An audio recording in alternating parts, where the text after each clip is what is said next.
Good evening.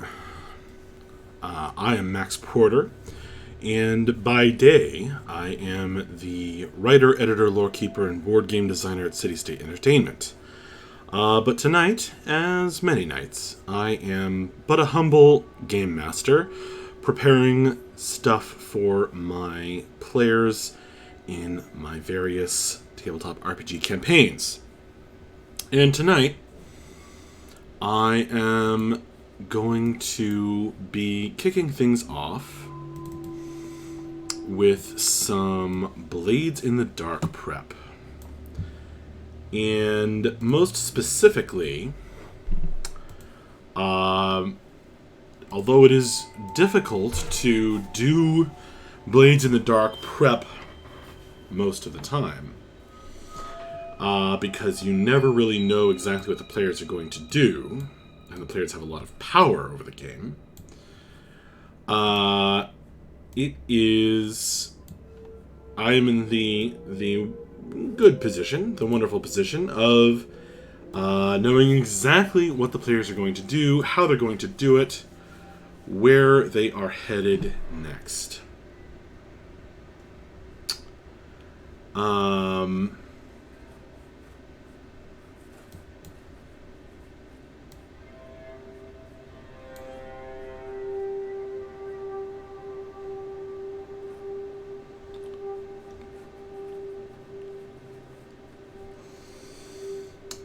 So, I know they are headed into the Deathlands. And in the world of Blades in the Dark, this is the region outside the city where the action takes place. In a world where the sun no longer shines. And so, they are headed into the Lost District, which was a part of the city of Duskvol, which was left outside of the lightning barriers, which were put up half a millennia ago.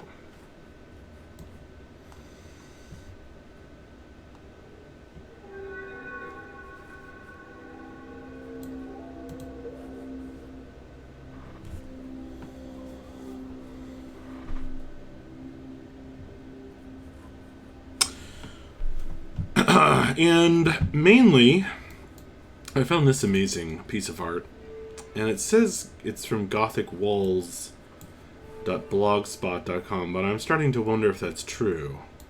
And I try to credit my art correctly, because I would want someone to credit me if they used something that I came up with. So I'm going to... If anyone finds the credit for any of these pieces, please let me know. I mostly have been searching for stuff that's like the Shadowlands, the Shadowfell, from D&D, various other things that would... might give me something to really give the players the feeling that they are in this accursed place. And I've struggled with finding anything that's just right. Actually, I did find this amazing piece of art. But that is rather specifically, looks like the interior of a ship to me.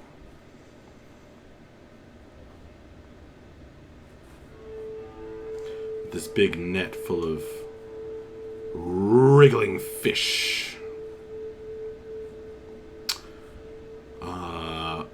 Which would be an amazing location, but that's not where the players are headed. They are headed to... Oh, hey, Taladar. Having to rebuild the server tonight after they lost some hard drives. Oi. Might not be chiming in, but I'll be keeping an eye on the stream. Well, thanks, Taladar. Just for you, my friend, I will keep up a steady stream of commentary and try to describe what I'm doing.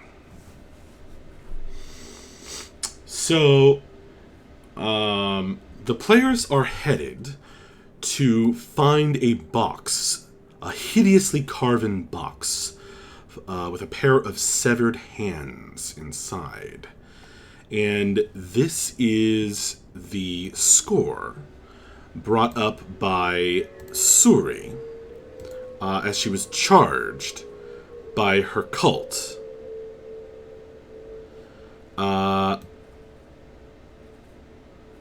Thank you, Aquitus, as well. She was charged by her cult with the task of finding this this ghost, and she discovered, or the gang of weird and crazy thieves that they are, they discovered that the ghost was imbued, or was haunting its severed hands, which had been collected into this box, and now lies in the Lost District, the abandoned district of the city of Duskfall, in the ruined mansion of an occult collector, along with many other things. And I'm trying to make this kind of the Deathlands score. I'm trying to make it into the finale of Season 2, if you will, of Rare Imports. If we had Season 1 was kind of El Ula's party, which you can go check out if you're interested. I'm not sure if the video is still on Twitch, but it has been saved to my YouTube channel. That was I think it might have been multiple videos, actually. Multiple sessions. Now, I want this to feel like we wrap up some storylines. Like any good TV show, we leave some hooks into the next season. But it's a good kind of satisfying tying up of threads. And more than that,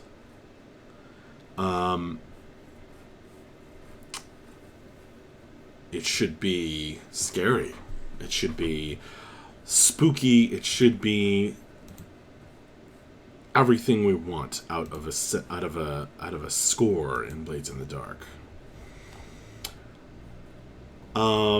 Now, in order to achieve all that, I've got a couple of things going on. Got some notes to myself to remember the demonic eyes that Suri acquired. Various names of characters that are not in the book and could come up again. I've got too many different locations where my notes are. It's even worse in my other campaign. But I've reorganized that a bit.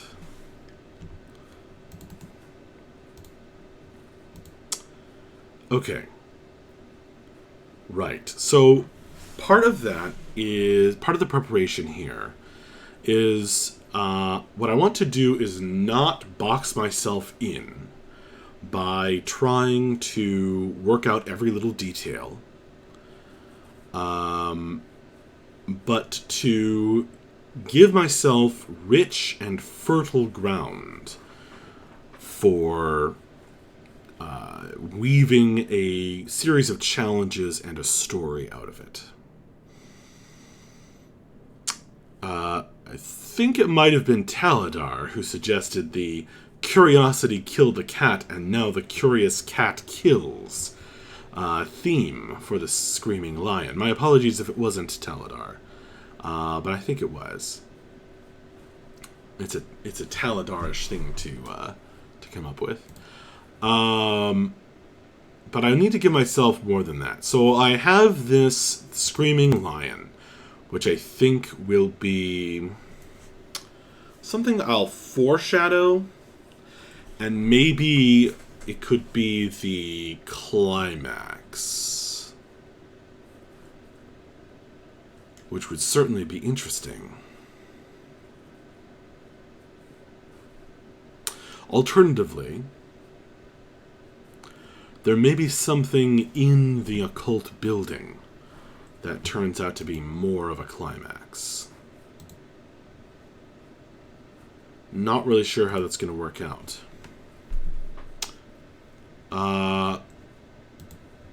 So that's all well and good.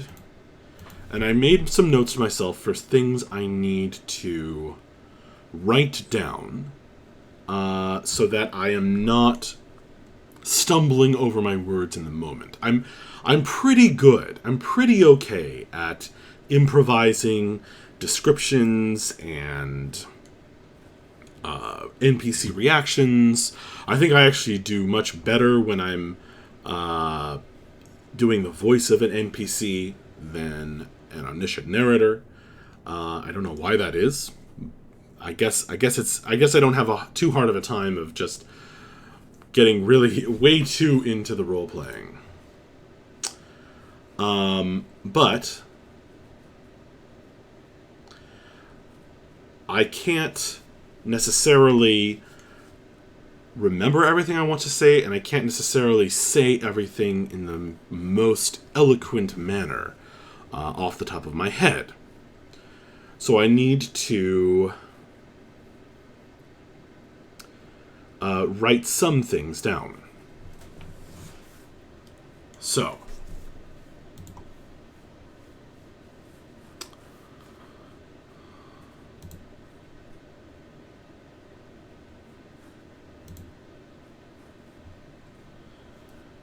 what have we got here? And well, the other thing I need to do is I need to figure out what's my ambient music. So that's going to be fun. Let's see what Haunted Ramparts sounds like.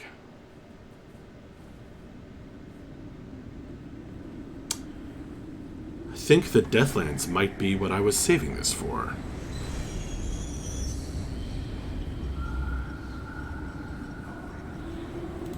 Oh, this is perfect.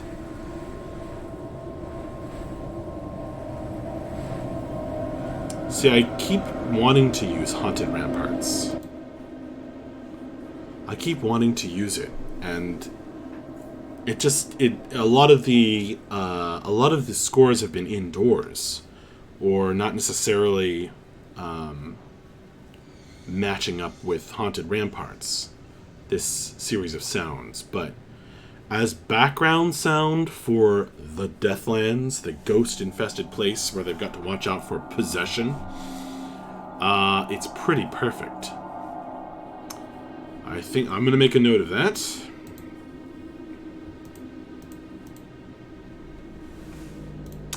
The Deathlands. Bring in all the characters' worst fears. Score.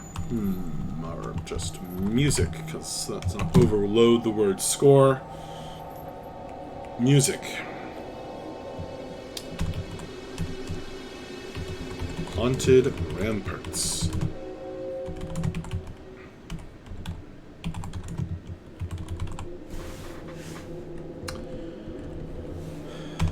Now, one of the other things that has proven to be a challenge in this campaign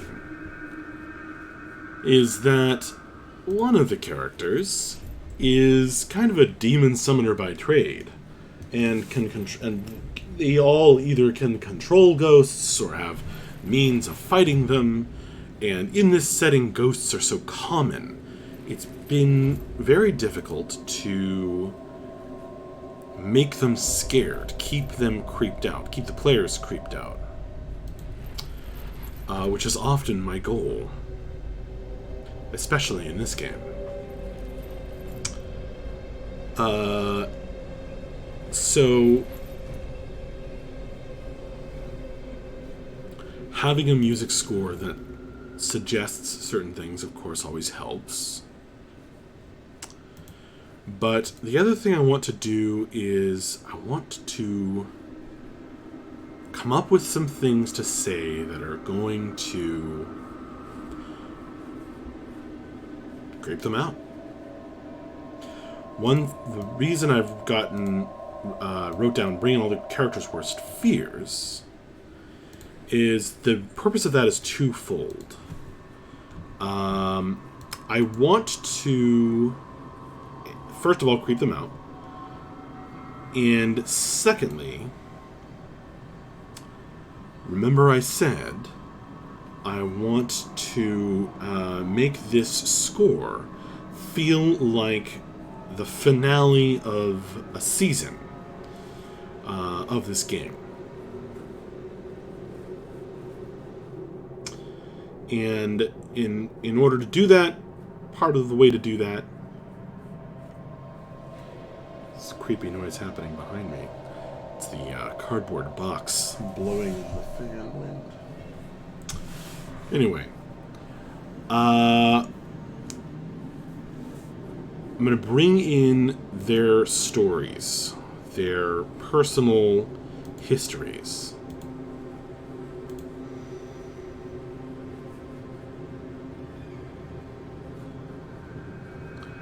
To one degree or another. It may be difficult to creep them out, but at least I'll reference all these stories.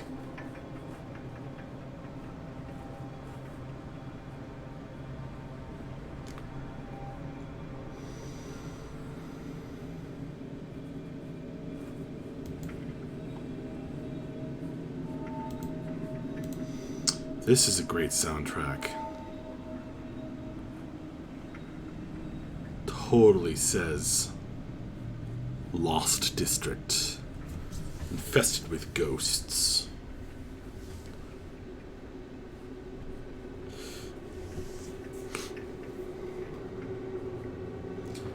It's easier than I thought it was going to be.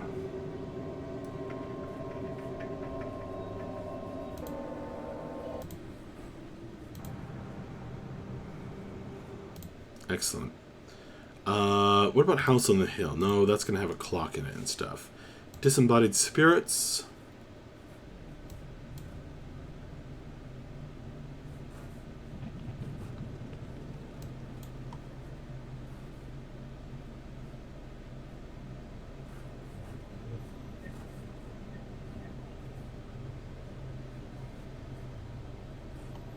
Not bad.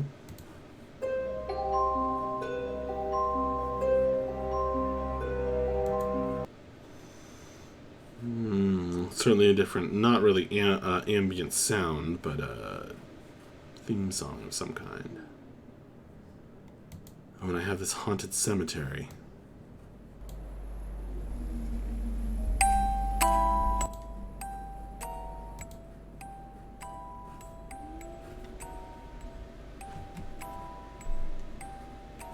That's pretty great.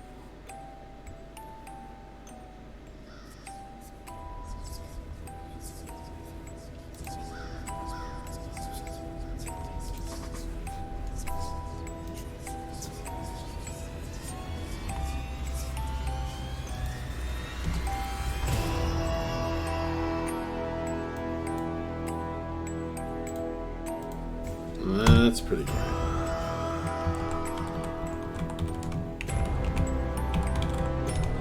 And there's just going to be a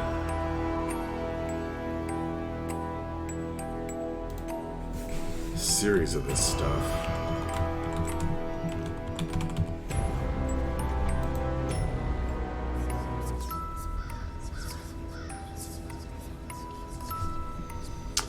Problem with this one is it's only 3 minutes long, which does not go very far when you're playing music for a game session. But Haunted Ramparts is 10 minutes, so that's pretty good. I should be fine. All right.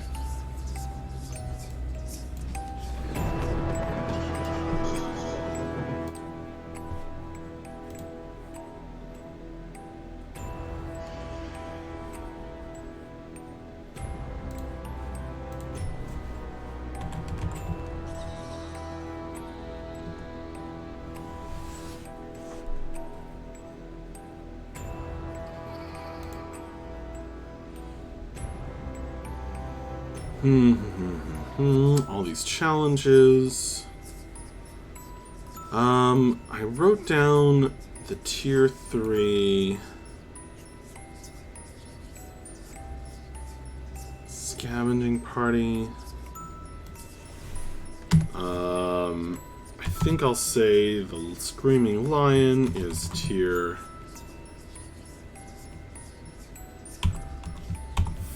4.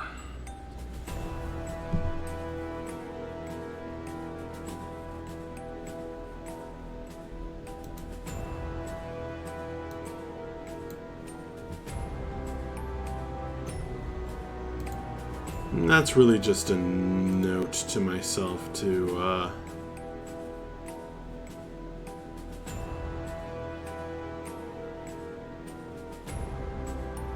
because I probably want it to be a pretty scary thing.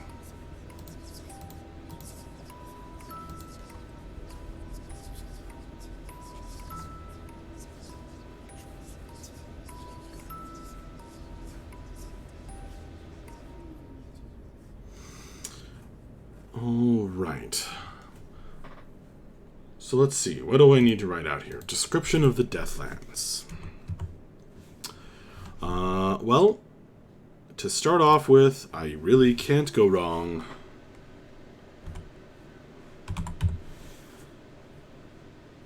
by starting with the actual description in the rulebook. So let's see what it says.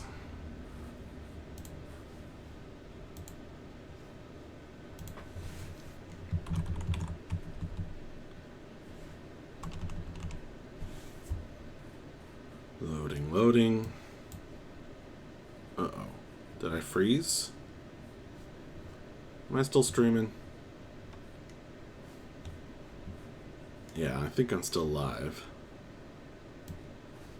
There we go.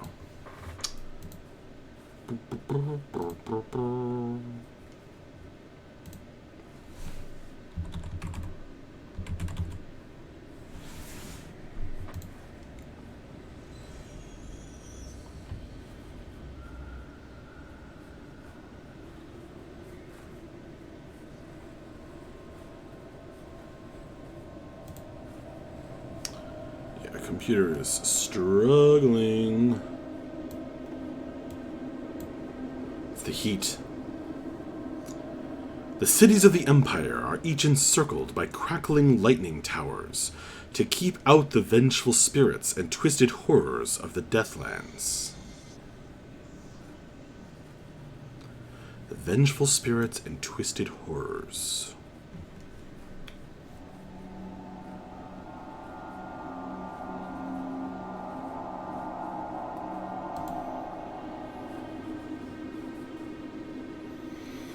Outside the few Imperial settlements, most Severosi live in nomadic horse tribes scattered across the blasted Deathlands, surviving within the ruins of ancient arcane fortresses which still repel spirits.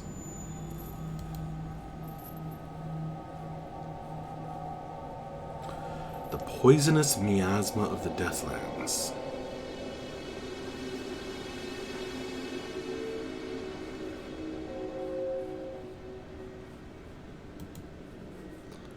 So it's worth noting. Oh, hey Cyvius! Welcome.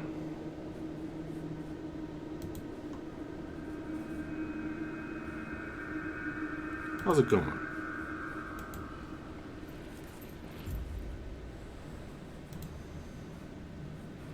So it's worth noting the Deathlands.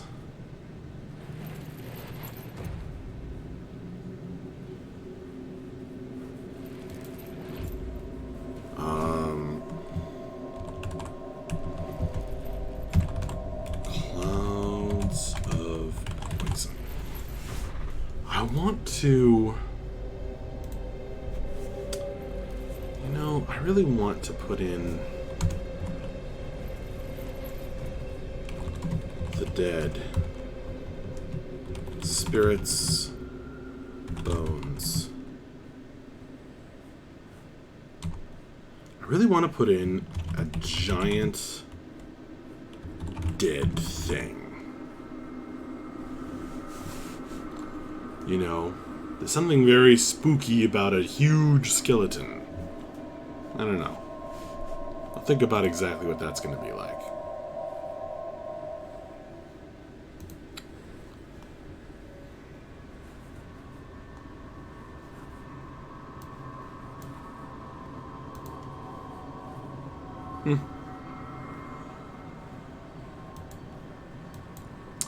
Alright, what else about the Deathlands do we know? Cult claims, ancient gate, shadows, Deathlands scavengers that survived his sentence. Okay, wait, okay, I need an opening scene here. Opening scene, passing through the lightning barrier with Dolo, guarded by... You know what? I have been failing to apply my own principle of the 3 pillars. The 3 pillars of an adventure. The opening, the action, and the resolution. So this is going to be my opening. Action. Resolution. Okay. Now I've got my framework. Now I just have to fill it in. It's very overwhelming to try and GM Blades in the Dark. Okay, guarded by the Spirit Wardens. You see a chain gang.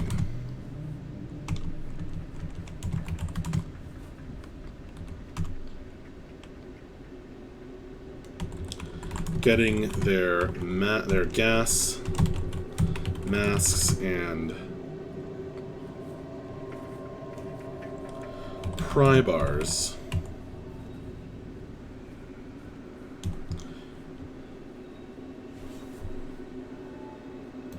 Getting escorted in. Getting escorted out. With their gas masks and pry bars. You see a series of dead, listless folk being escorted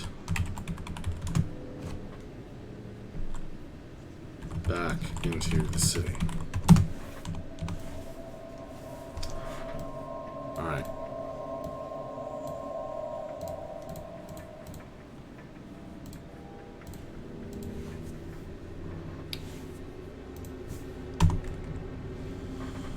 And I want there to be a cool checkpoint. And by cool, I mean dystopian and industrial. Huge industrial towers of girders and catwalks bridging the crackling lightning barrier between the humongous towers that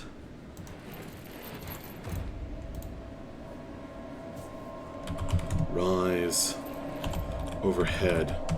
Stupid internet back watching on cell phone. Hi there, Taladar. Welcome back. Welcome back, my friend.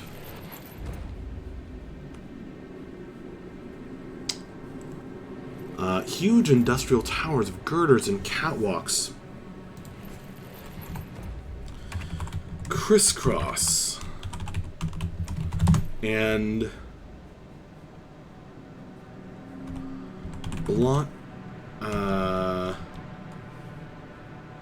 crisscross and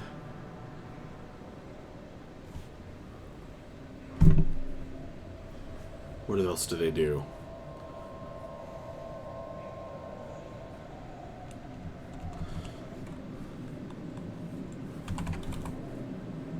Crisscross overhead, bridging the crackling lightning barrier between the humongous towers.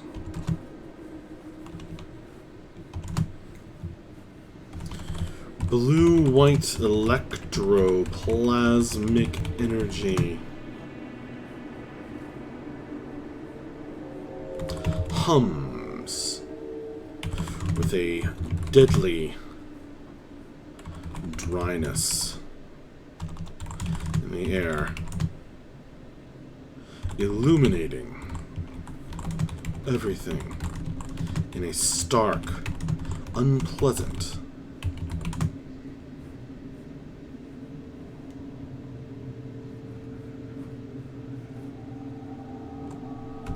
brightness.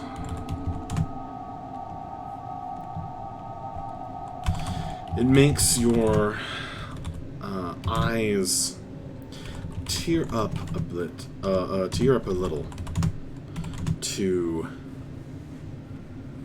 try and pick out the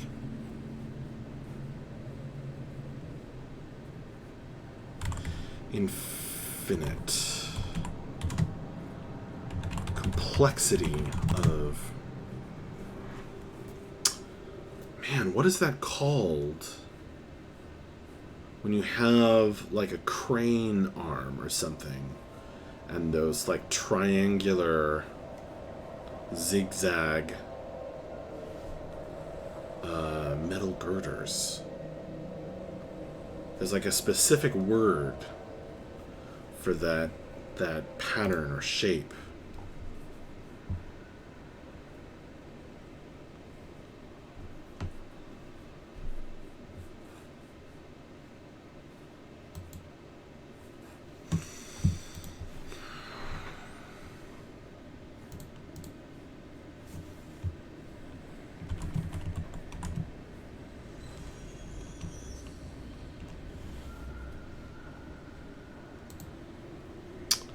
I don't know. The infinite complexity of the zigzagging. Maybe I'll have a little more. Maybe I'll take that sentence a little slower. We're doing a little writing here, folks. Pick out the infinite complexity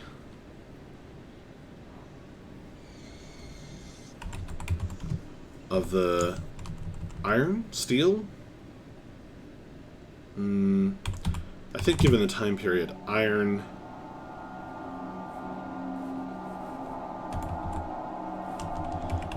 construction. Zigging here, zagging there, and forming unnatural patterns. You, unfortunately,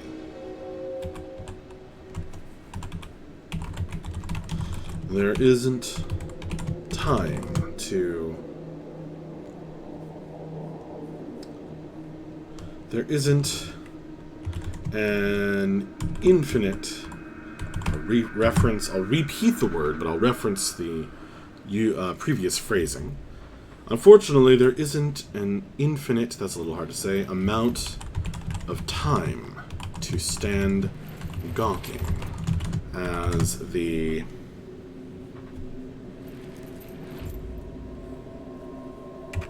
creaking, groaning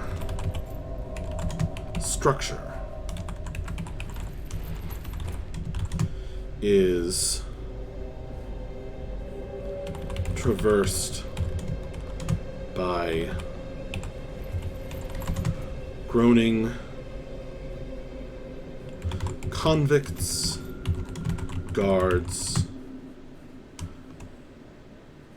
Should I describe how you can tell each one is each? No, that's going to make the sentence too complicated. Groaning convicts, guards, spirit wardens. And of course, the dead.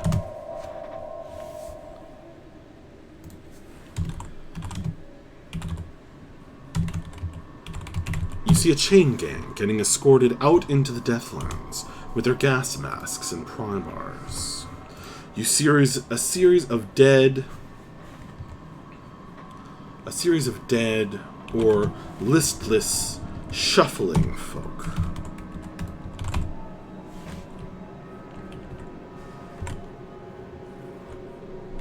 Being escorted back into the city of Duskfall.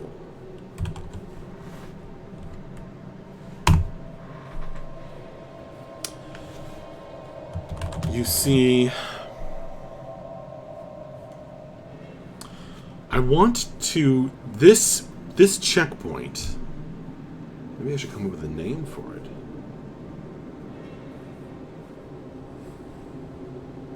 I should come up with a name for it.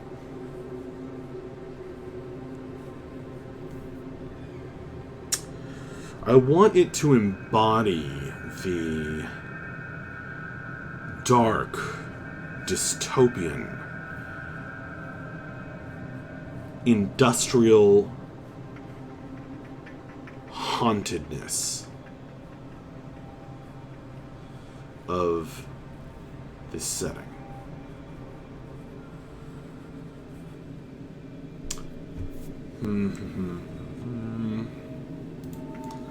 Let's check the thesaurus.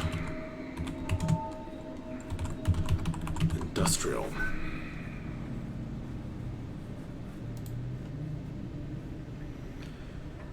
Mechanical. Modern, technical, automated. There we go. You see the automated gates. Gears whirring in response to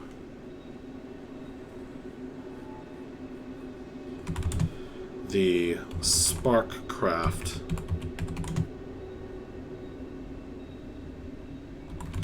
that powers them. Opening in a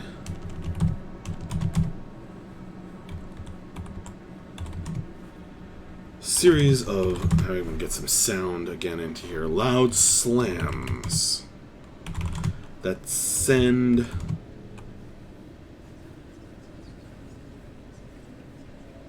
sparks flying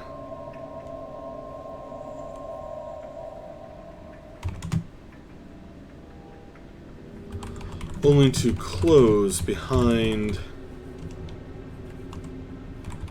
those that pass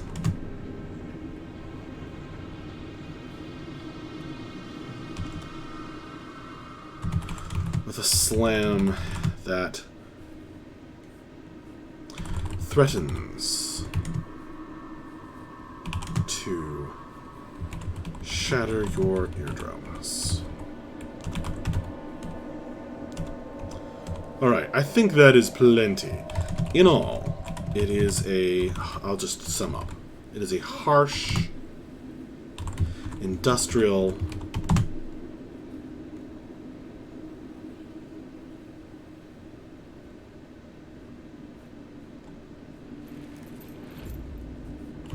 and well-guarded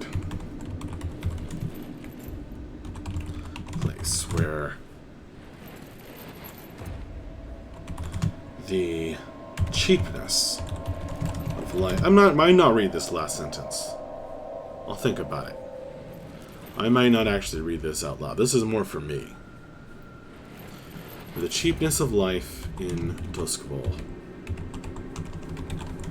is on full display. Okay. And now I need... Okay, so then...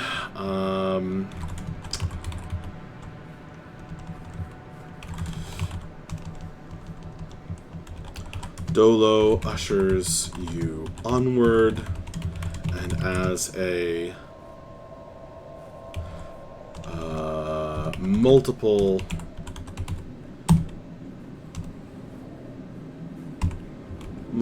hunt survivor of the serpentine or herringbone for zigzag. Oh, it's probably called herringbone.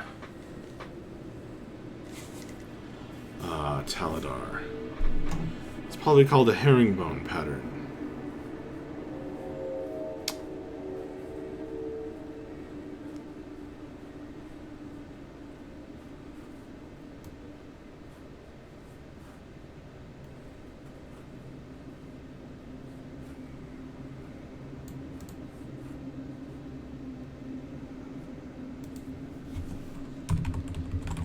But you know, maybe I'll just take out zigging and zagging.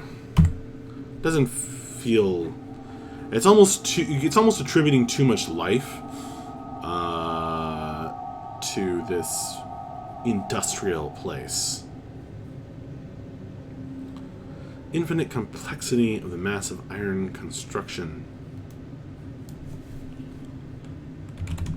And its unnatural patterns.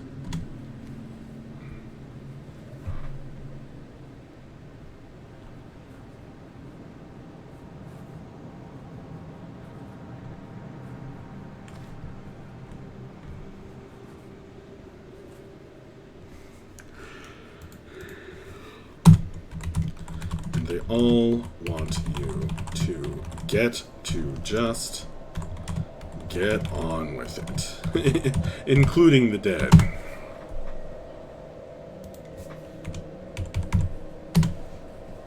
Including the dead. Bone in the name seems appropriate. You have me there.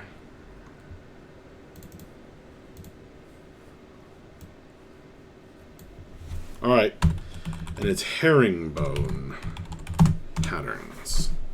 You won me over, Taladar. You won me over. With your bone in the name seems appropriate. You're right. You're right.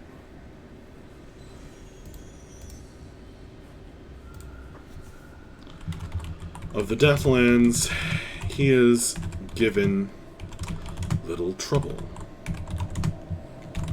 He has papers showing you to be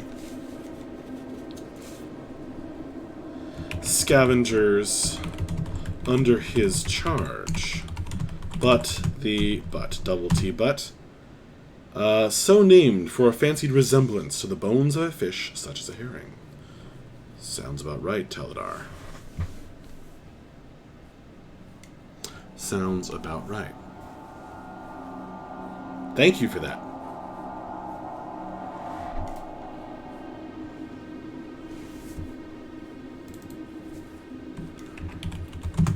Oh no, not a yawn. Go away, yawn. I'm not ready yet. He has papers showing you to be scavengers under his charge, but the masked spirit warden wants to talk to you. Rather than the, he is standing in a kind of enormous mechanical pair of legs.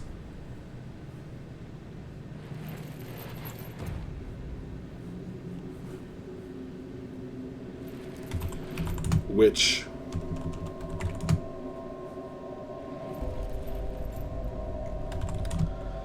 give him a vantage point over all the coming comings and goings.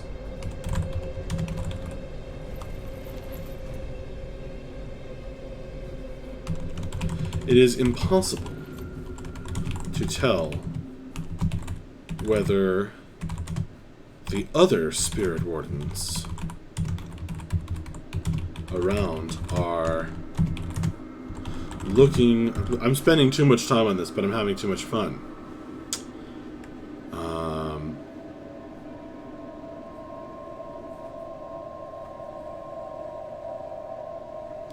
It is impossible to tell whether the other spirit wardens around are looking directly at you.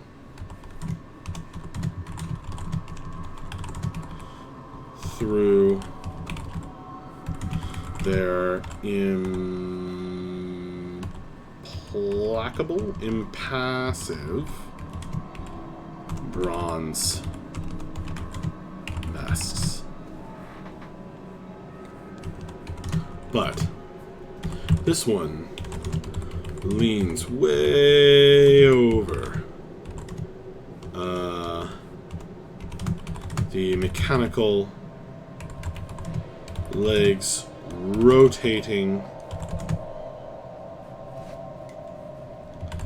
and sparking to get a to peer closely at your faces.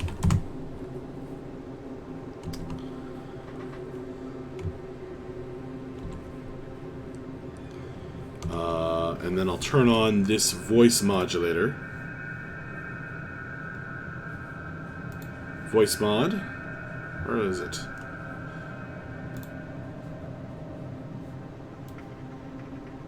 It doesn't want to pop up. Where's voice mod? Come on. Huh.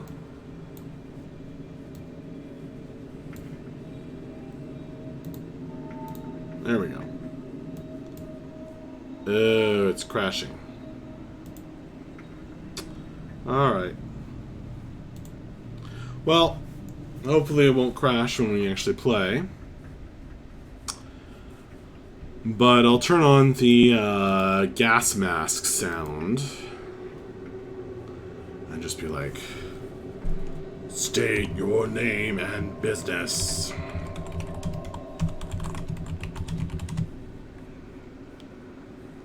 Your name and status.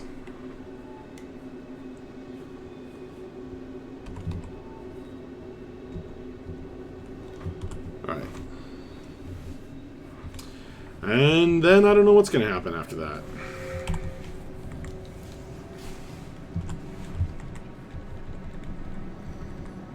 Okay. So I got very excited about that opening scene. So I'm going to write now, I'm going to make sure I get a description of the Deathlands written.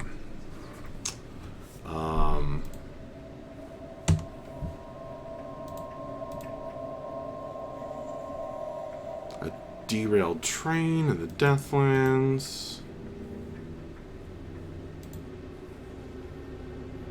Wealthy and grateful survivors. Interesting. That's a cool score. Strange artifact from the Deathlands into the city. Deathlands Ash.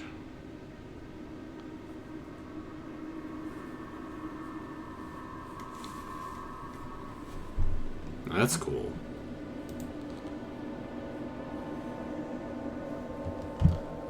Okay, Ash. Description of the Deathlands.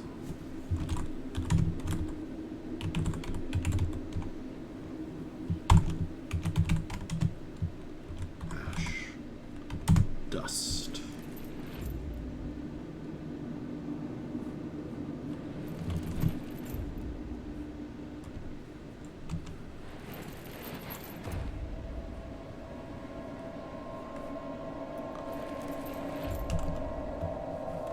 Death.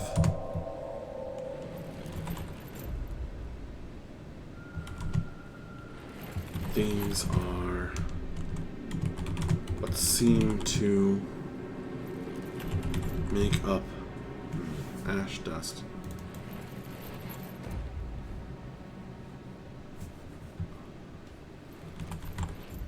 Ruin. These are what seem to make up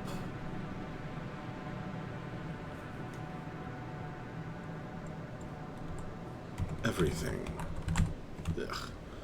These...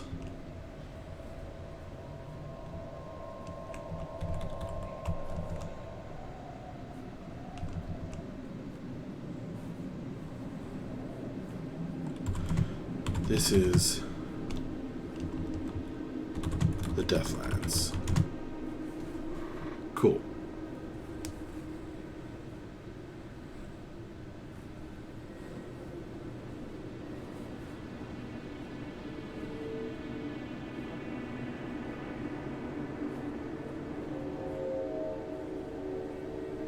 Ash, dust, ruin. This is the Deathlands. I had a cool phrase in my head before that I can't remember.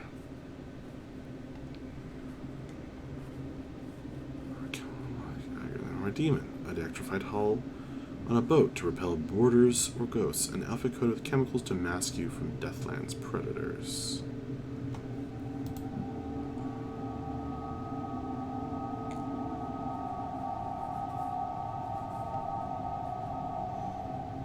Wait, what?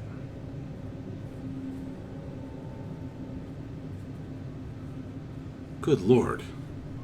How have I never seen this before? This is a suggested advanced abilities and permissions for PCs to acquire through the events of play. You might create your own for your Blade series, focused on the elements that are important to your game. These advanced abilities don't explain how a PC achieves requirements for them. That's something to discuss and discover and play. Hello. The Path of Echoes. When you achieve the rank of Initiate, you receive permission to attend the secret rituals of the cult. When you make the appropriate sacrifices to the cult, master the ways of the secret rituals, and offer up your absolute loyalty to the path, you become an Adept. When you achieve the rank of Adept, you receive permission to attend the Forbidden Spirit Rail rituals in the Deathlands. You may also take the following special ability as a Veteran Advance. Spirit Link. The death or ghostly possession of your body, your physical body, instantly frees your spirit. You arise from any spirit well you have previously visited. Switch to the Ghost Playbook and immediately take a playbook advancement. Well, that's pretty wild.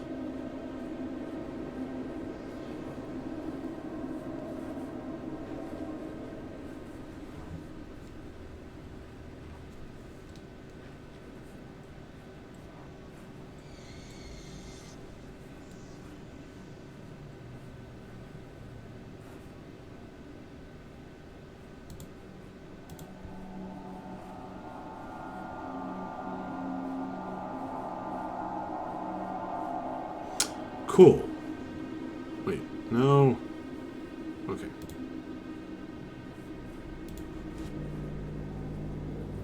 Horrors.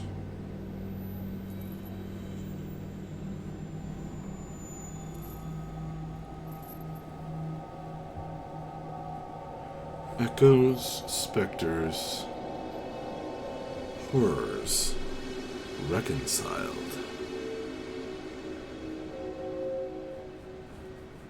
Spirit wells.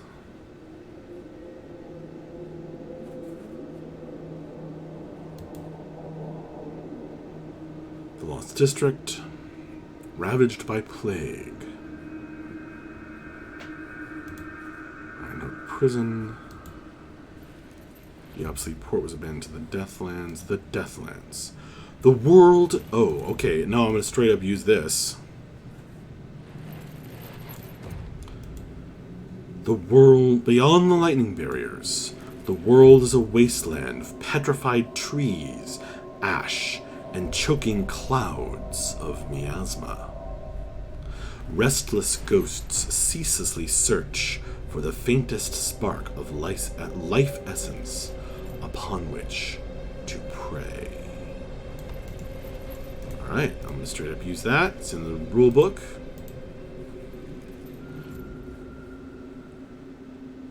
The largest towers are over 200 feet tall.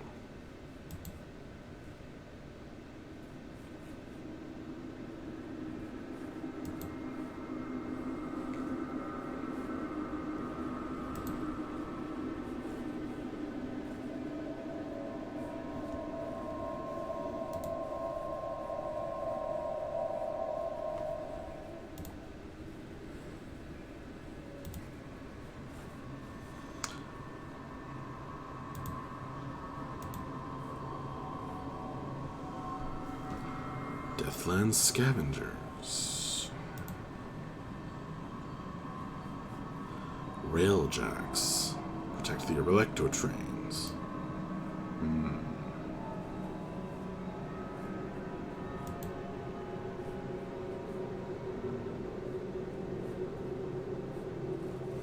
Generators, lightning hooks, gas masks, air tanks, and other essentials of Deathland survival.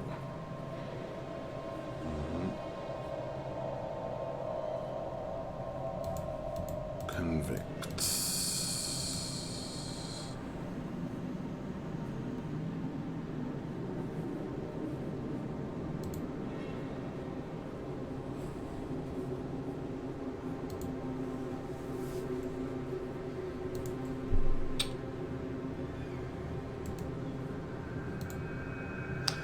Beyond the lightning barriers, the world is a wasteland of petrified trees, ash, and choking clouds of miasma.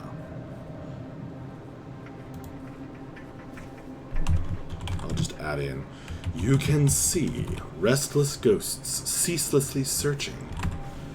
Or you can sense, I'll say rather than see, ceaselessly searching for the faintest spark of life essence upon which to prey.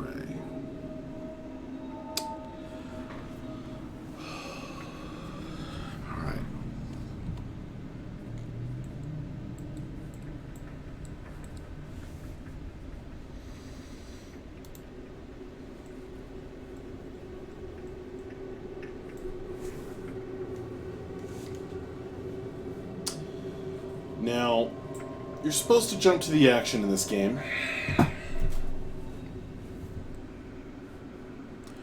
And it could be argued that it would be better to let the opening roll determine where we started. And then I wouldn't have to write out this whole description and whatnot. But I don't want to skip this description. I think it's going to add something to the game.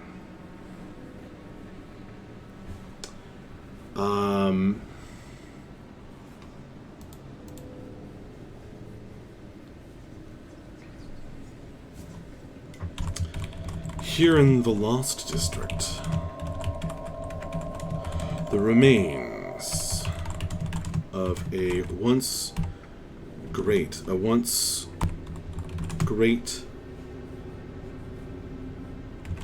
city quarter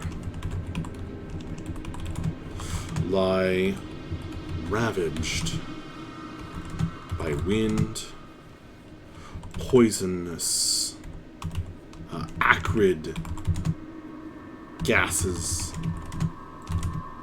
and unknown horrors.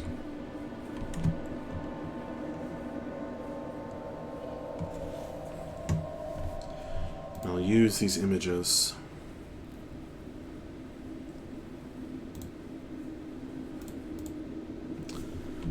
okay, so what are the challenges here?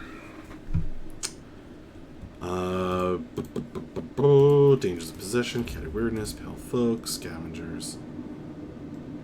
Right, clouds of poison.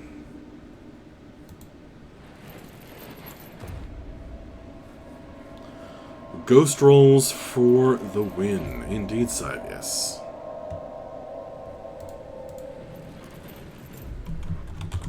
How do you deal with the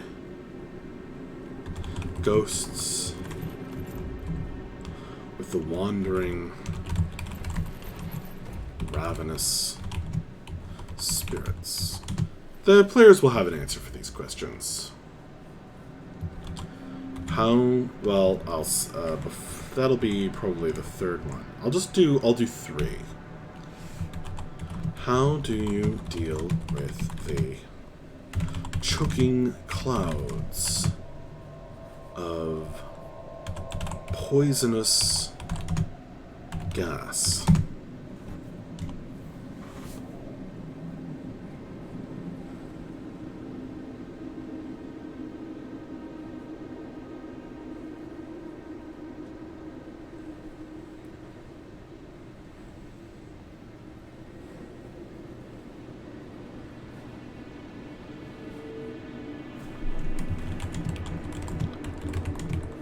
Deal with the labyrinthine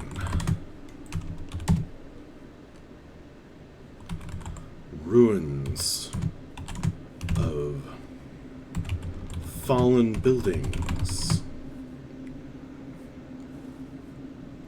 broken streets,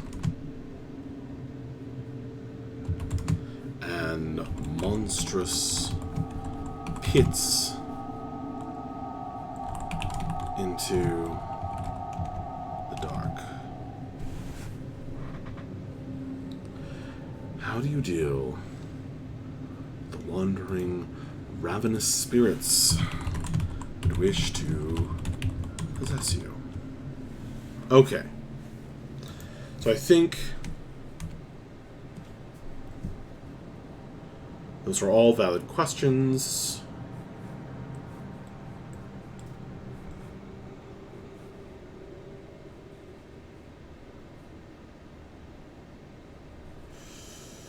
I am definitely over-preparing here.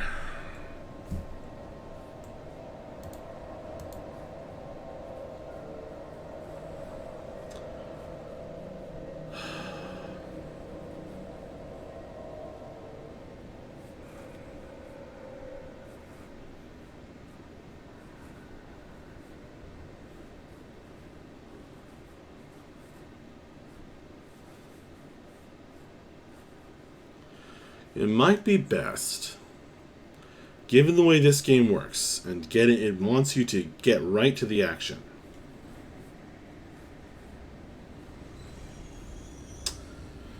It might be best if I treated these descriptions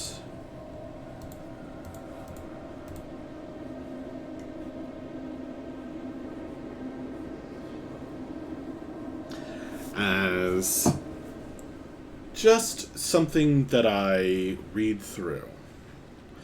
I guess if they fail,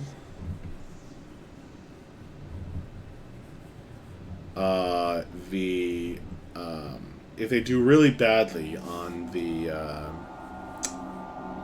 initial rolls, that I might start them at the beginning here. But really, I don't need the players to, like, deal with the paper shuffling. I'm not sure that's the interesting part. And the fun part also isn't going to be traversing the Deathlands.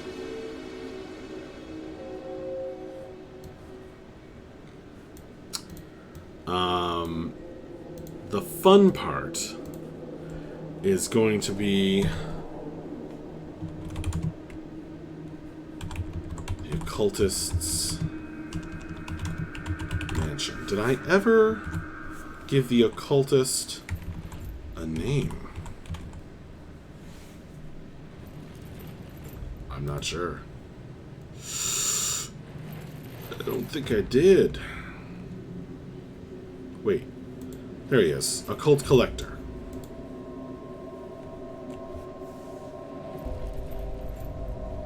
A crappy Spirit Warden. That's pretty funny.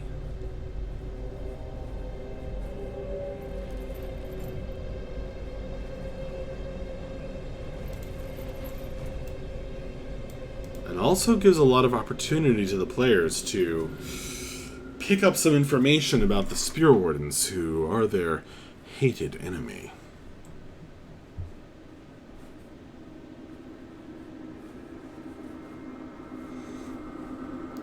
There's a lot of interesting elements here that I can pull on.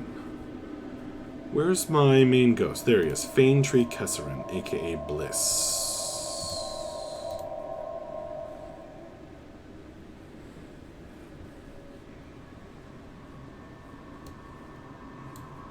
Okay.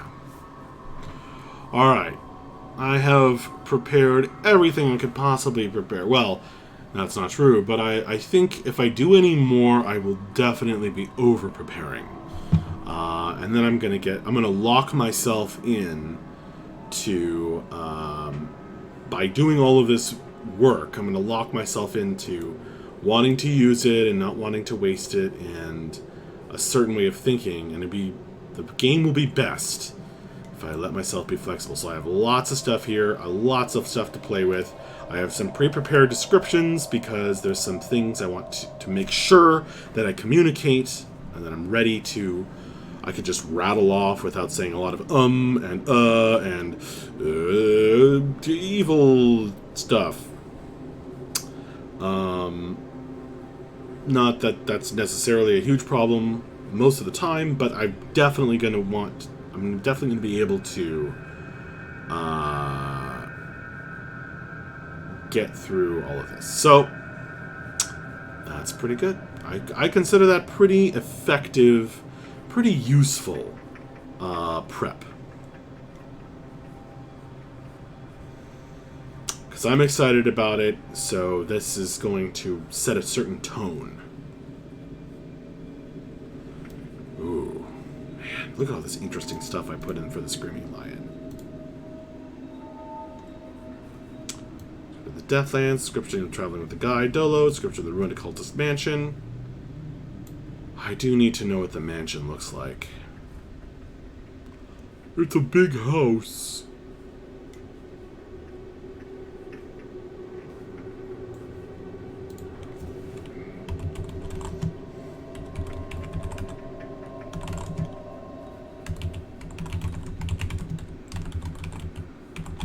I wonder if they have one. Mansion name? Oh. It's interesting.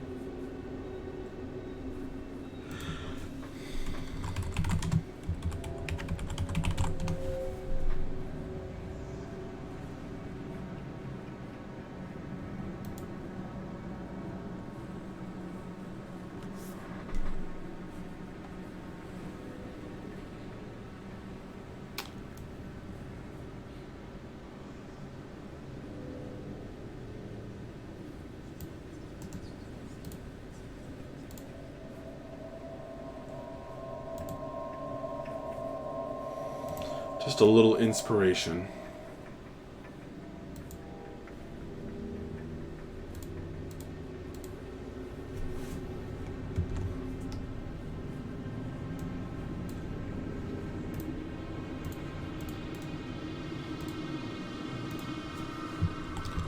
Once,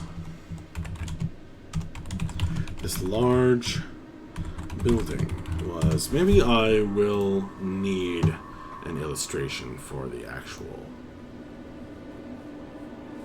mansion. I could go with this. I could go with this. I like this.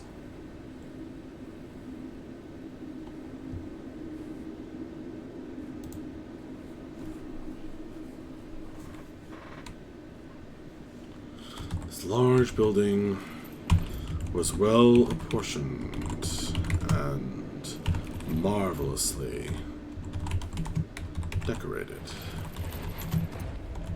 Now, however,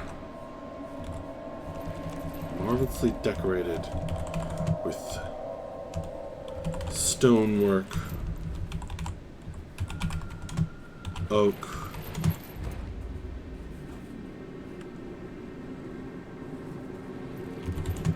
and tall, asymmetric windows that must have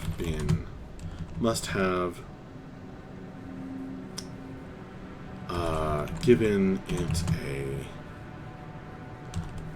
an eccentric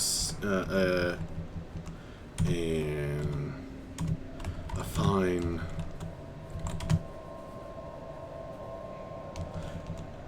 an aristocratic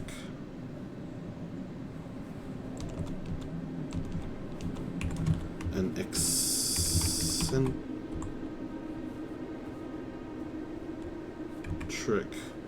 yet aristocratic air. Once, this large building was well apportioned and marvelously decorated with stonework, oak, and tall, asymmetric windows that must have given it an eccentric yet aristocratic air. Cool. Alright.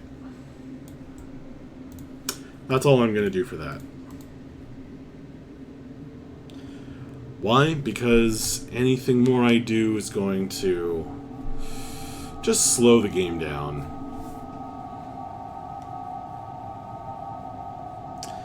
They're just going to be like, alright, we go in and we find the box. Or I'll just respond to whatever they do. And it won't be hard because I will have that, and I will have the description of the collector himself, the Gonier Penderin. Excuse me.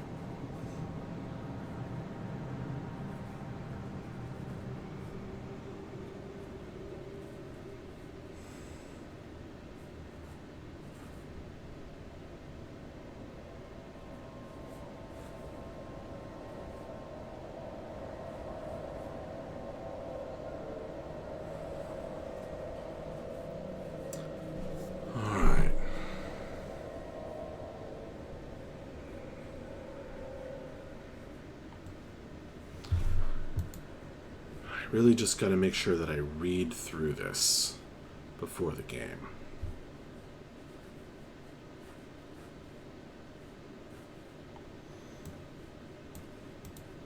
Oh, this was written by one of the viewers, Kenny.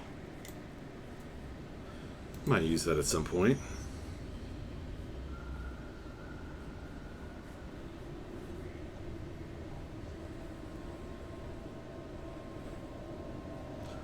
For some mad whispering.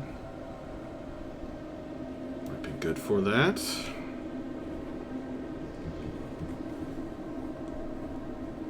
Alrighty.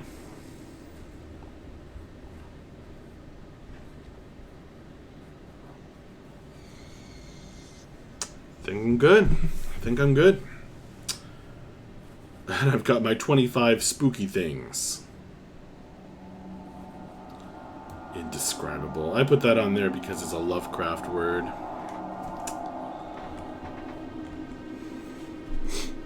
But it's just funny. It's a little bit of silliness.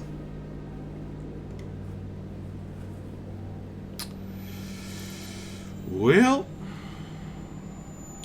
let's see.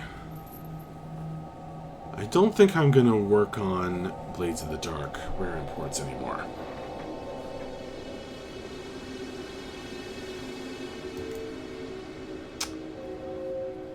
Could switch over to my other campaign, The Wildlands.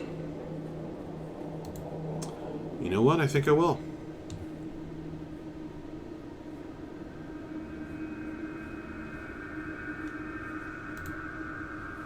Well, actually, I should stop this music before doing anything.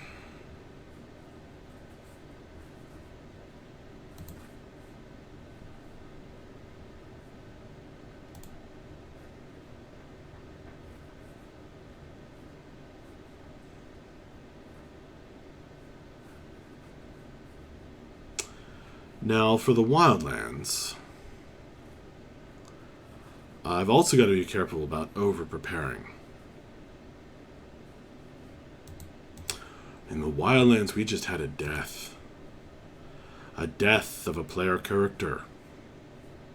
If you haven't watched it, I'm very, very pleased with how our last session turned out. I think it was really fun and really amazing and well worth going back and watching. So if you haven't checked it out, I actually saved out Samson's death as its own video as well.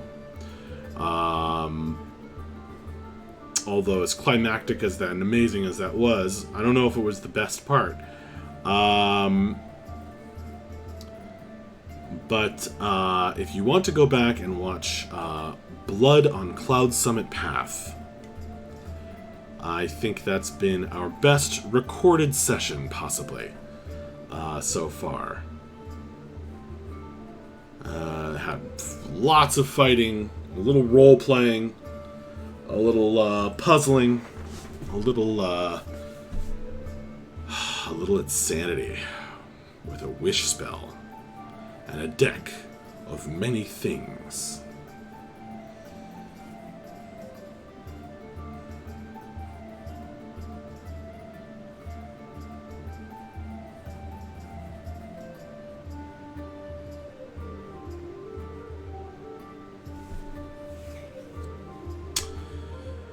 So, once the players leave Cloud Summit Path, I have some descriptions prepared for them to, find another place to bed down for the night. I'm not really anticipating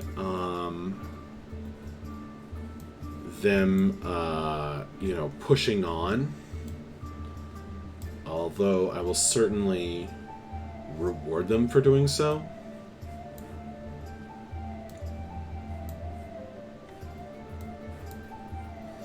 That's something I would like to figure out in this game. I've been trying to come up with more rewards for, like, downtime, pushing on, doing additional travel.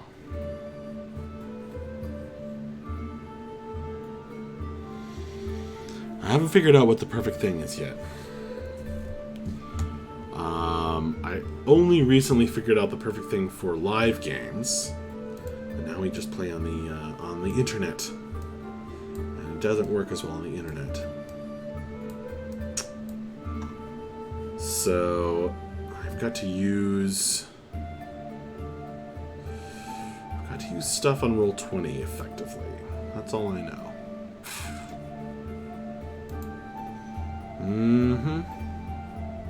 Think about it. Alright, let's switch over to our notes, because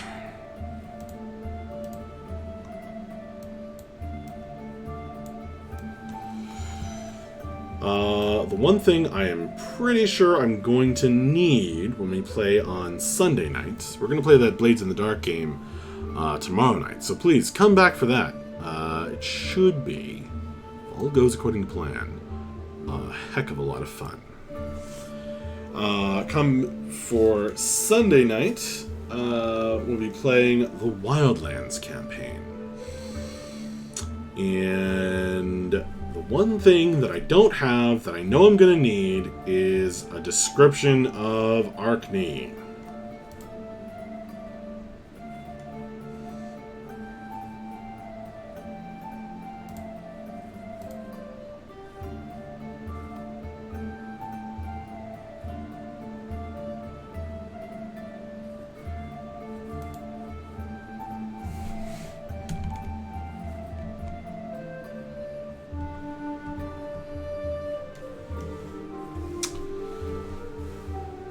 How am I going to describe Arkney? I have some goals, and they're going to get to this town. And I want... They've grown really attached to Toreen, which... I mean, I did that on purpose, but I also feel bad because I hate it when some GM gets me really attached to a town, and then it's like, alright, time to leave. Fortunately, in this case, there was a really good reason for them to leave, which is that one player has a gesh upon him, an order to kill somebody. That's going to lead them to Roadheart General Store, where the brilliant blind merchant holds his own little court. That is going to be probably the main storyline initially in Arkany. I've tried to give it a downtown feel by giving every building a name, so that it feels more crowded, denser, and larger than does Toreen. So this compared with that.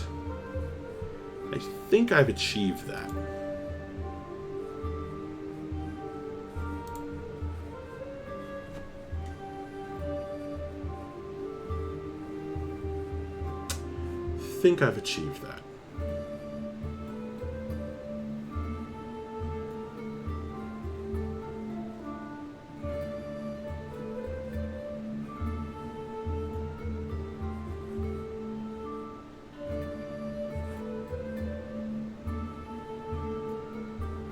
Partially, I've achieved it with the relative size of these ships.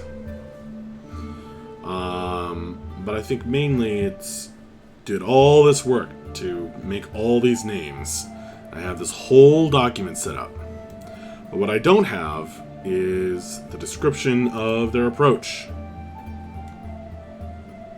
Alright, so their current location, Cloud Summit Peaks.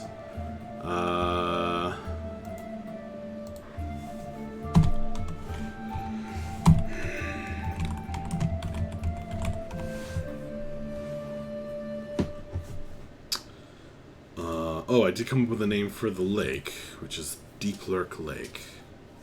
Oh, that's one thing I need to put on here. There's always something. Is the compass. Because north is actually down on this map. I just really liked this map by Hero339 on DeviantArt. But Arkany is here. So the water has to be on the northwest side. And here it is on the southeast. So if I just flip things...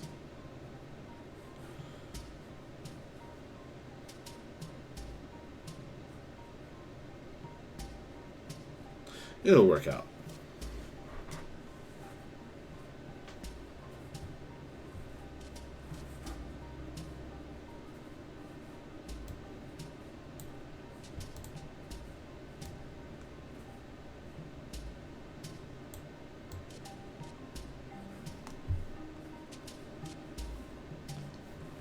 Can I fit this? That's the real challenge.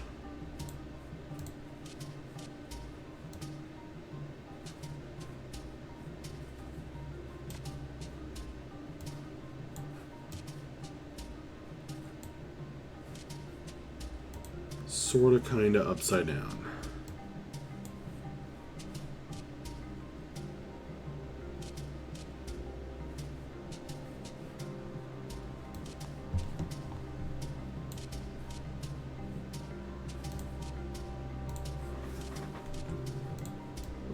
This one shows up better.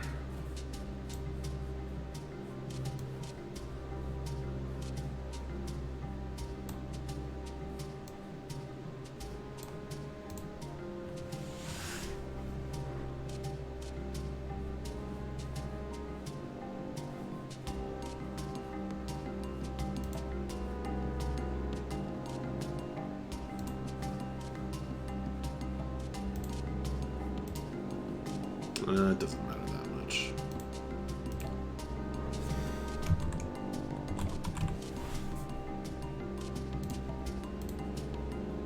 Being overly clear about it.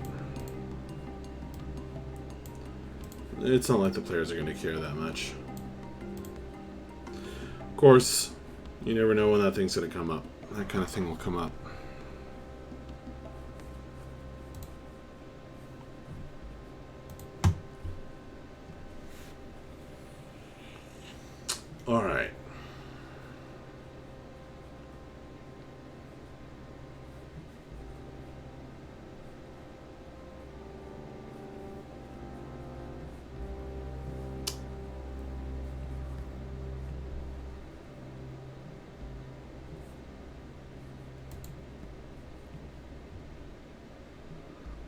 So I have a description of the stuff in the tents.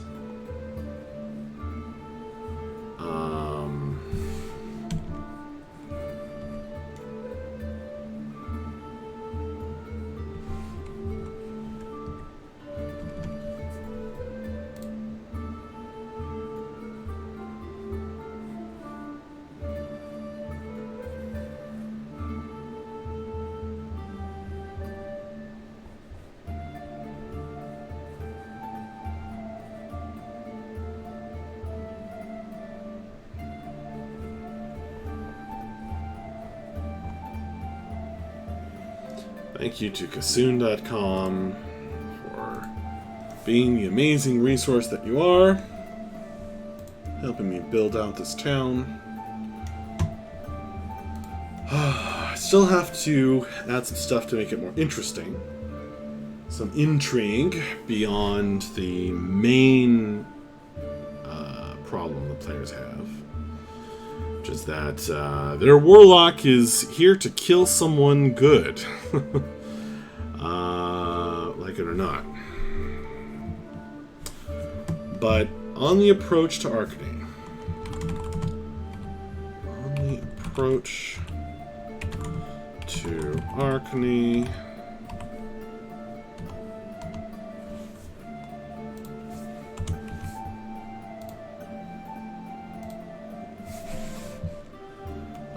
The Arkengard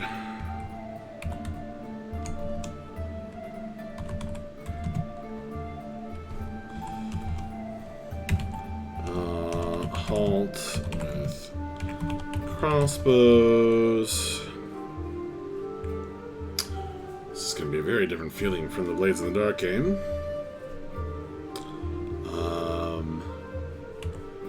Sentries in trees. Walls and wooden watchtowers on the roads, a pile of burning orc corpses, where grass will likely never grow again. Note: orcs were trying to come into the town and shouting for the murder of some merchant.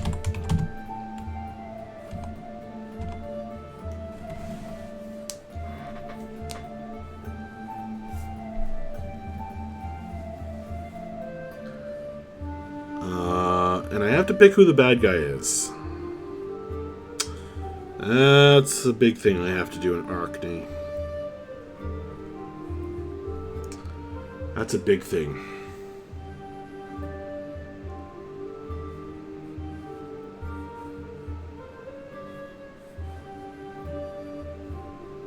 I don't really want it to be the governor. Because I don't want the players to feel obligated to overthrow the entire government of this town. Which they probably wouldn't be able to do, honestly. Although they could certainly make a go of it.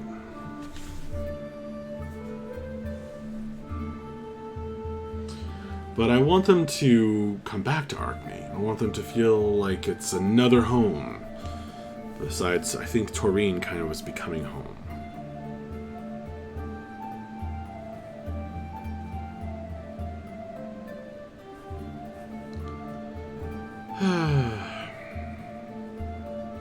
But it could be someone close to the governor, so that when they are brought low, it will be all the more dramatic.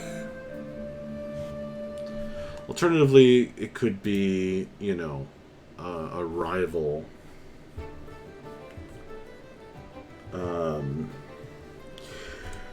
Certainly. Oh no, Attack of the Yawns.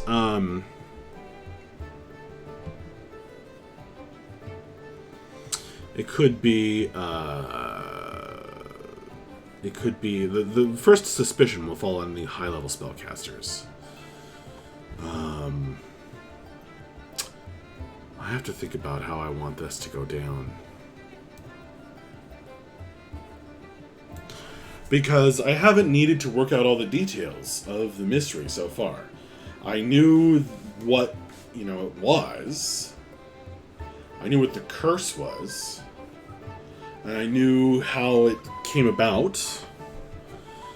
But figuring out the specifics, the players had no way of solving this. Not through magic, not through deduction. They were just far away from where they could get clues. But now they're going to arrive in Arkney. And I need to know the answer.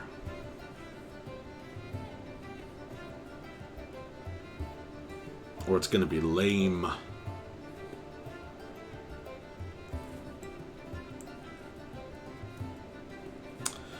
The problem is twofold. One is they have this curse on a player.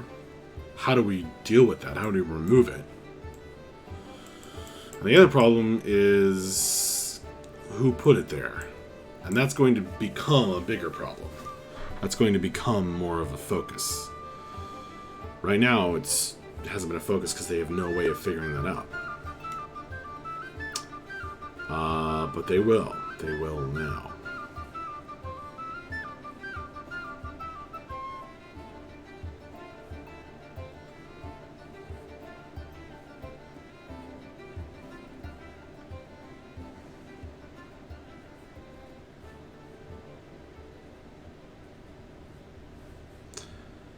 On the approach to Arkney, Arkengarl, Hearth, crossbows, sentries, and trees. Well, so they are on the alert. Clearly on the alert for dangers. Word of.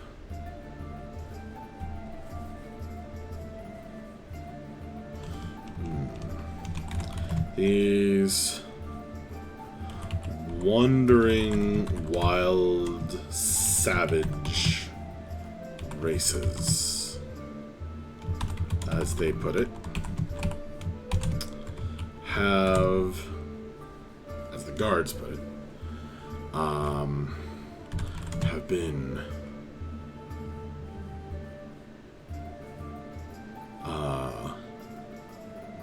restless of late. Okay.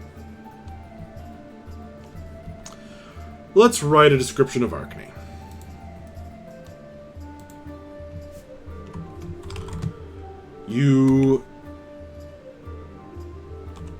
Your tread along the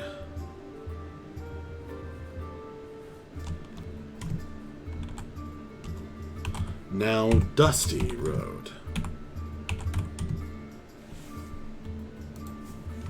leaving the farmland behind, because they're going to come down out of the mountains.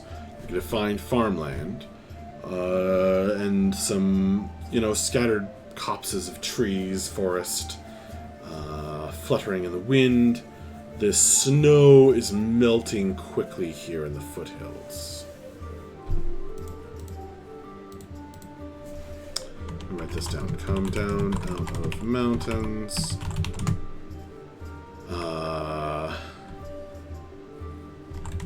Find the snow is melting more quickly in the foothills.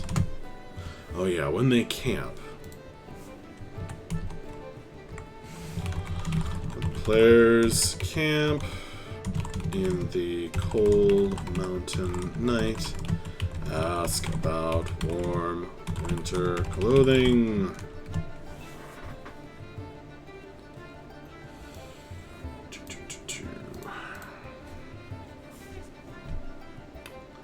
Which I know they won't have, but I'll seed some that the discarded by the bandits in their tent.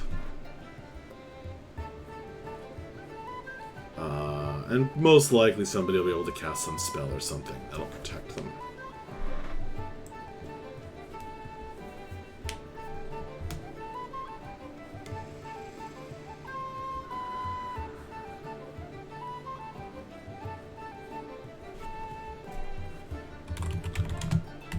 Farmland.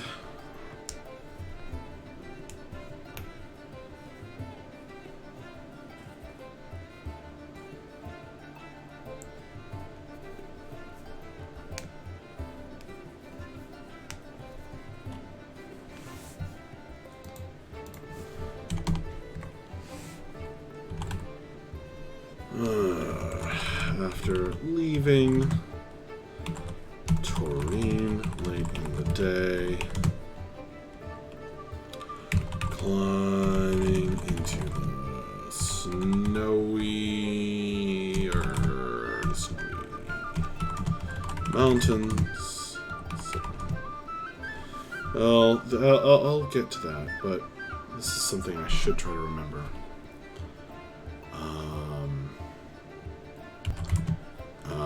And the fight, the negotiation. You only have about an hour or two of daylight remaining. Okay. Just making notes to myself for things that I want to make sure that I don't forget. I'm not going to try to write down every little thing, but I do want to get certain things in there, get them right.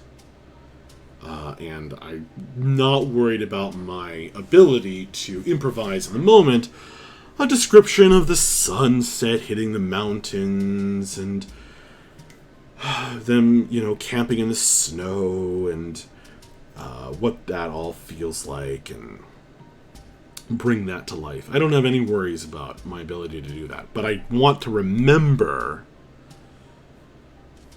you've got limited daylight, you've warm winter clothing is like a useful thing to have in a cold winter, especially in the mountains at night, especially cold. Find stuff with quitils, reach farmland.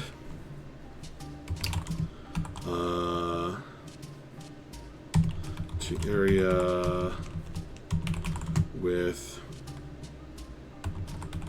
large nest-like structures. That's going to make Akiri unduly excited, which is fine. Actually, no, I'll save that.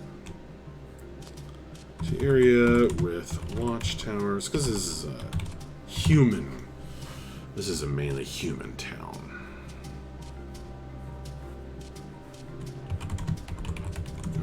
Patrolling column of smelly smoke rising into the blue wintry sky. Okay. Alright, I still haven't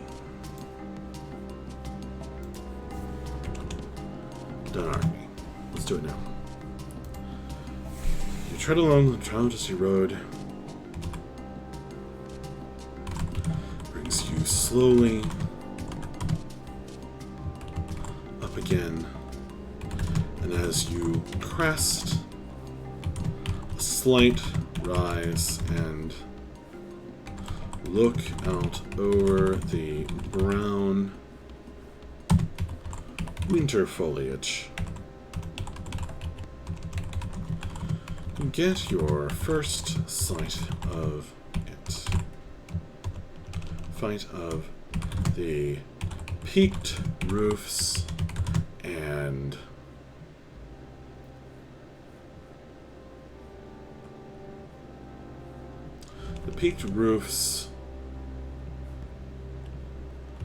and chimneys standing above the winding walls of Arkney.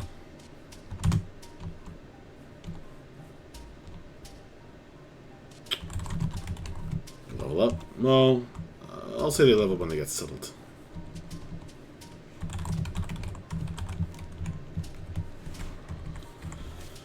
They're going to hit level 4 at the end of next session.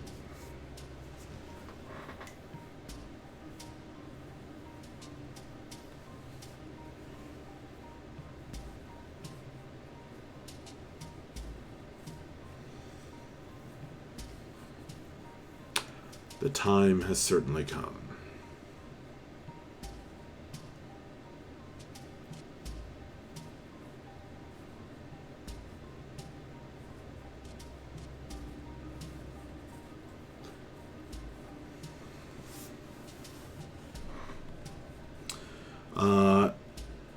Your first sight of the peak Rue Century, standing over the winding walls of Arkany. Okay, how am I going to describe this place?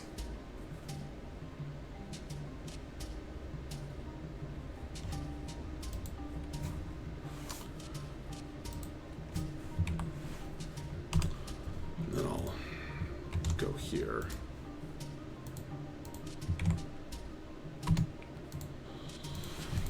Just trying to keep my notes in separate places so that it's not all in one giant document anymore. Still pretty huge, but it's 26 pages, but just goes to show how big it was.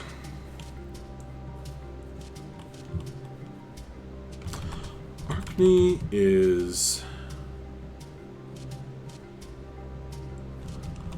lies on the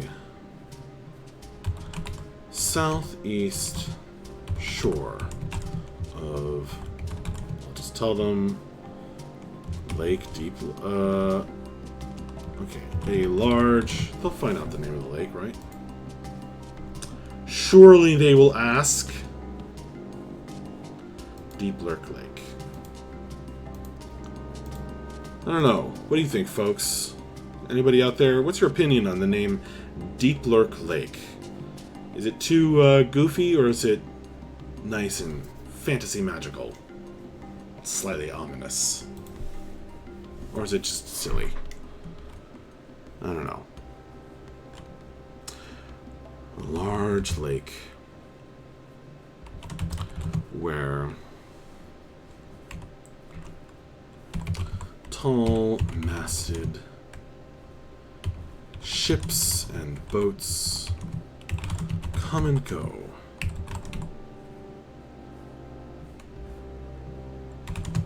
From the expansive port.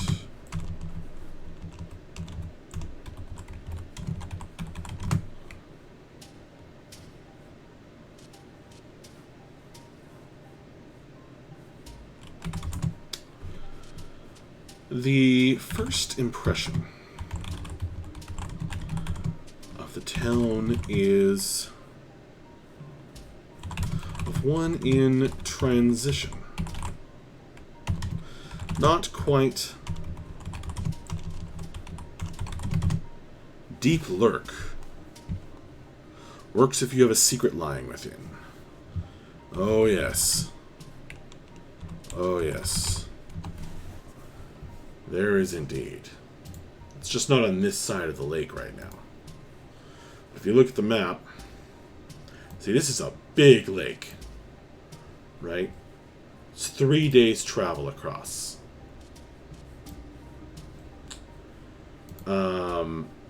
But you see that. That is a powerful monstrosity or demon. Deep Lurk Lake. Alright, you guys seem to like it. Scivius and Taladar. You know what? I'll just put it on the map, for heaven's sake. Why am I being a goofball?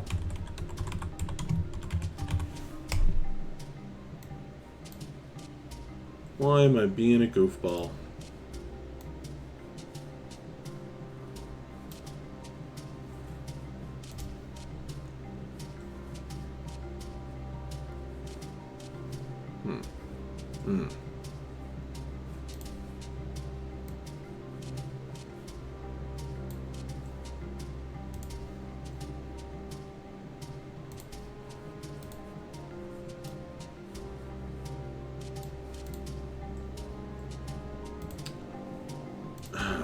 one thing is only keep secrets when you have to. A very well learned lesson. Where was I? The first impression of the town is of one in transition. Not quite a simple farming village.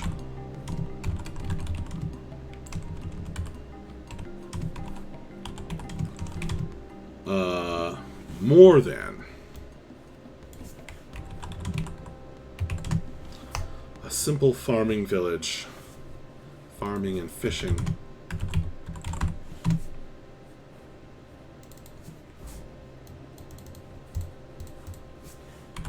Yet not quite a large port city.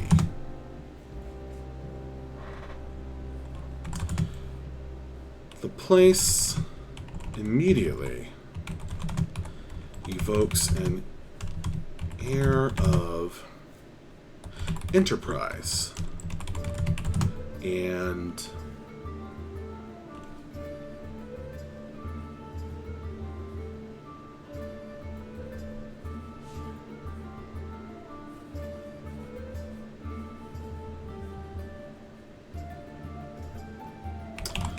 moderate wealth.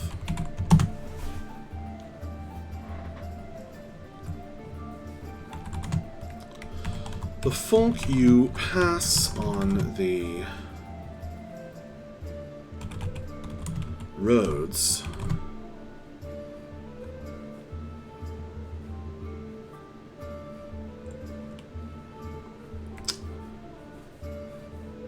are a little better dressed, a little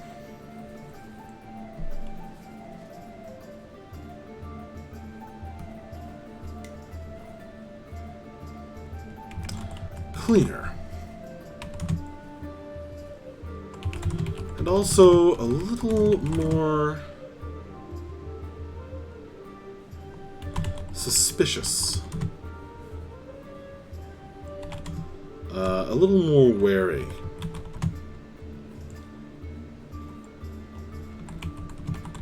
Than the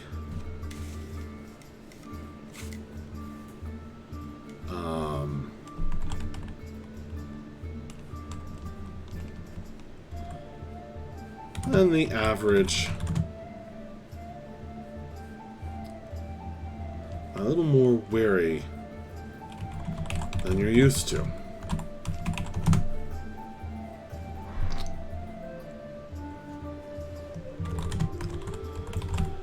The buildings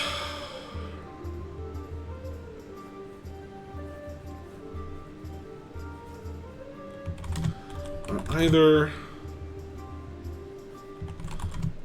the buildings form a dichotomy as well.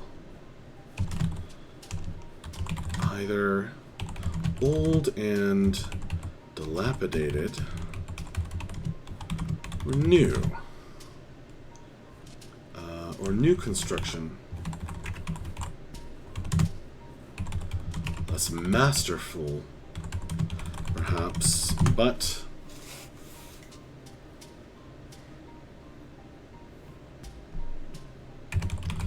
clearly seeking to make a statement.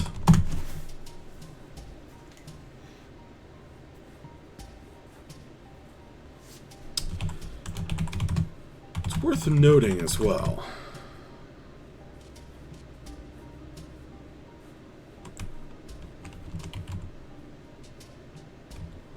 It's also worth noting that everyone you meet on the outskirts of Arkney fits pretty neatly into a particular social strata in their appearance. the farmhands. Let's see, this is winter. So, how much would they really be doing? I don't know.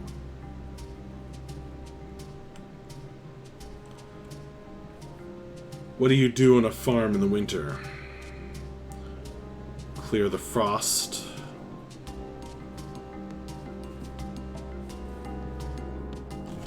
What do you do on a farm in the winter?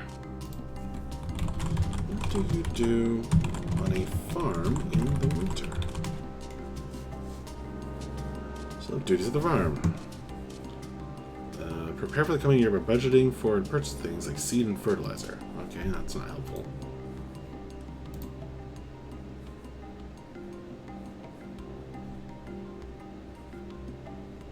Maybe they're taking care of the animals.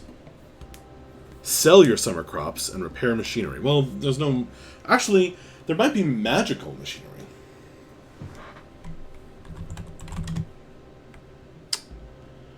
The farmhands guiding...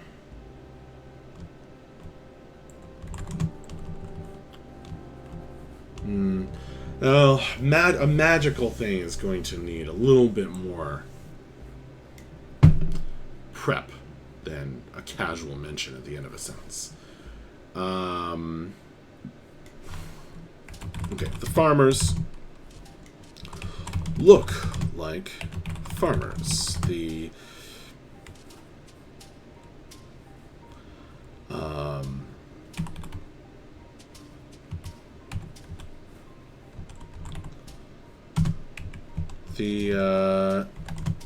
traveling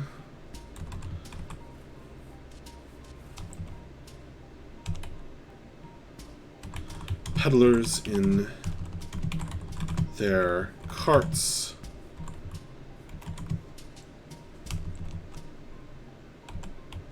look, well, no, okay, that's...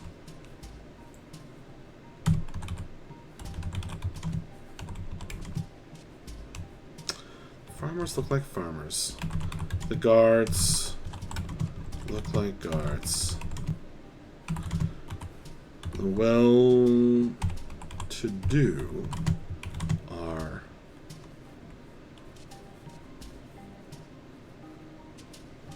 sharpen your plow and such.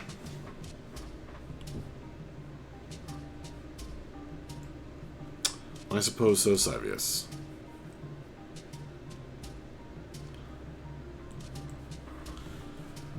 Karasthina, you're not supposed to be looking at this.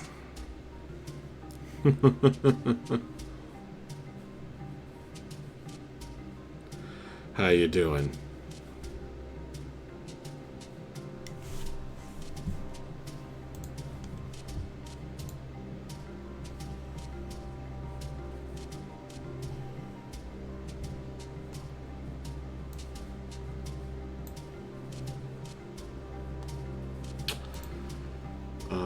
The well-to-do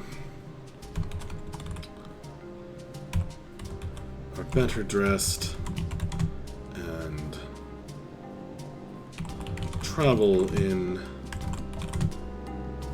finer carriages than the simple carts.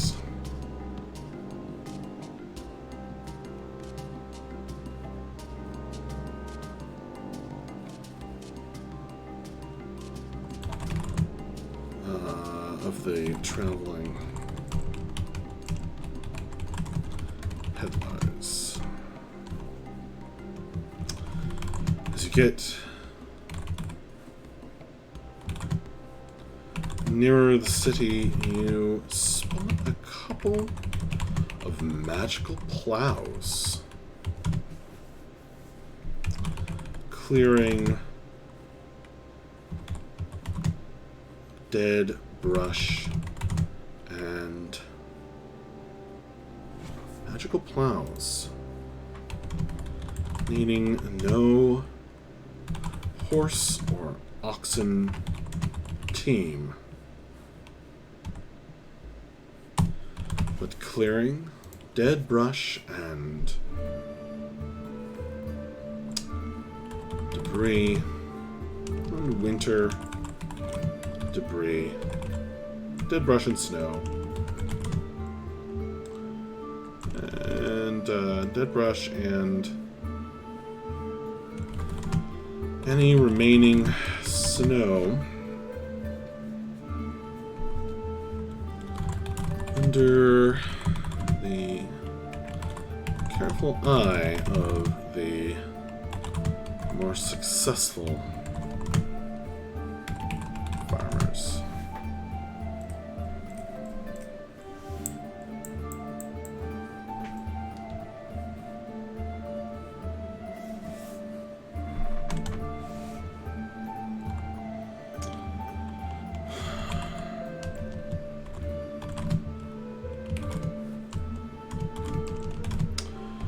We're briefly challenged at the gates, but, well, okay, if they arrive in the daytime.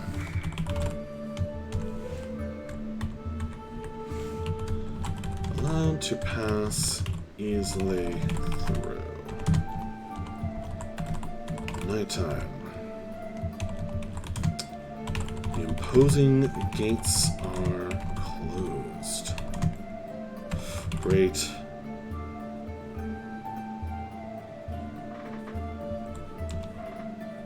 Structures of fresh timber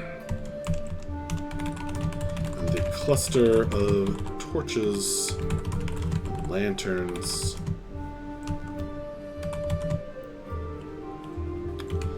all around shows them to be well guarded.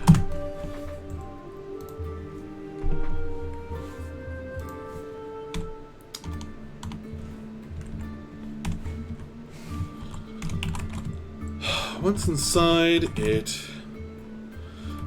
quickly becomes clear that most everything of interest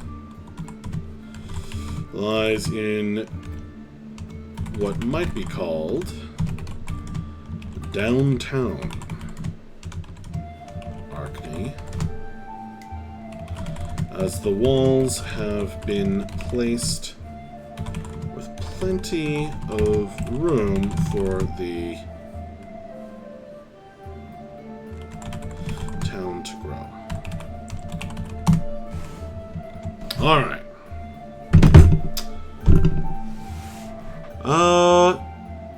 Not my most dramatic description of a town, but I think it is going to feel like a specific place. I hope it's not too generic. In any case, I'm going to sleep on it now, because it's getting late here, and I feel more yawns coming. So, hopefully, you folks are able to come back for the games that I'll be running. This one is on Sunday night. The previous game will be on Saturday night, tomorrow night. Both of them should be very fun. Thank you so much for joining me, Cyvius.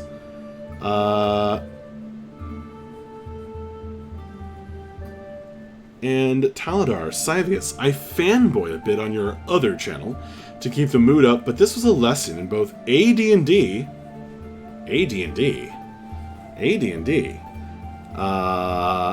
and English literature. This is 5th edition, in English literature. I have been looking for your channel for a couple months, and this was everything I'd expected and more. Internet high fives, much respect. High five back. Thank you so much, Cyvius. I'm glad you enjoyed. I hope you come back. If you haven't already followed, hit the follow button. It's like a heart up at the top, I think. I don't know. Yeah, thank you so much. Your input was greatly appreciated in the chat here. And thanks, Taladar, for hanging out. Totally did. Yeah, I guessed as much, Cyvius. I don't know why it's not showing up in my feed. Usually it tells me when people follow, but I don't know. Anyway, thank you also to Taladar for hanging out most of the stream, almost the entire stream. Appreciate it. Thank you to anyone who watches this later. I hope you get some out of it and have some fun. I certainly intend to have fun playing it. That's what all the prep is for. Alright, folks. Good night. Thank you very, very much. Have a good one. Bye-bye. I appreciate you too, Cybius. Okay, bye.